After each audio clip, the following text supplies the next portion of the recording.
I'm Dr. Robert Jones, and this is Dr. Stephen Pearlstein. So, kind of recapping, we've talked about a formulary committee that we're part of with the Medical Society and the Pharmacy Society. We learned that dangerous drugs are anything that's administered in the body via injections or IV, even if it's a natural substance. We discussed and we came to an impasse that they didn't really understand the natural realm and the powers of natural medicine. And we really couldn't come to any terms on what we were going to do. And that resulted in our group going back to legislation to try and clarify these issues through statute rather than through this task force. Can you kind of tell us a little more about this, being the expert witness in that bill? Yes, that was in 2009, the year after. And the way that the legislature works is our major bill in 2008 was a 60-day session. Plenty of time, so to speak, to pass that bill. But the 2009 bill, to correct the problems that came with the Formulary Task Force Committee, was a 30-day session. So we had our work cut out for us, but we had a lot of support for it. What we did is essentially wrote a bill which took the substances that were in the 2008 law and put that in something called Section A.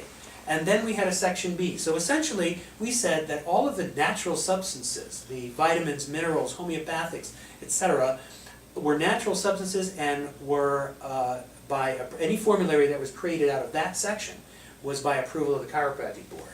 And anything else was to be, formulary was to be created by the medical board and the pharmacy board. We got that bill through. We actually got that bill through the legislature. We negotiated with the Pharmacy Society and the Medical Society, and we had a tacit understanding that there were two sets of substances, and that the chiropractic board had approval authority, or was in charge of the Section A, the natural substances. But after the bill became law, the pharmacy board decided that they had a different interpretation, because we used terminology in the bill, and because the drafters cleaned up the bill to become law in a way that they thought was good, the pharmacy board created an interpretation that they had approval authority over anything that would be in our formulary, whether it was in Section A or the other section. So basically, we're back to where we started. We were back, we went through an incredible session, got a bill signed by law, which is difficult in and of itself, and we didn't accomplish anything. Now, I think that there's some, clarification that I need to understanding, and we put a Section A and a Section B. Why even do we have this Section B? If all we want to do is natural substances, why have this Section B? And I know my opinion on that is, as we went through the task force and the formulary committee, we did understand that there's some responsibility we're going to have to take to the safety of our patients. Infections can be caused, even with the greatest of techniques. Reactions can occur. So we had to kind of go over into more of a pharmaceutical realm for certain things that we needed guidance and understanding and some leadership within the other communities that do it all the time. And that's my understanding why that category B was kind of put in. Is that what you think? Yes, in fact, one of the, even though we didn't get a whole lot out of the Formulary Task Force Committee, we did get a breakthrough for chiropractic. We got cyclobenzaprine, which is a muscle relaxant.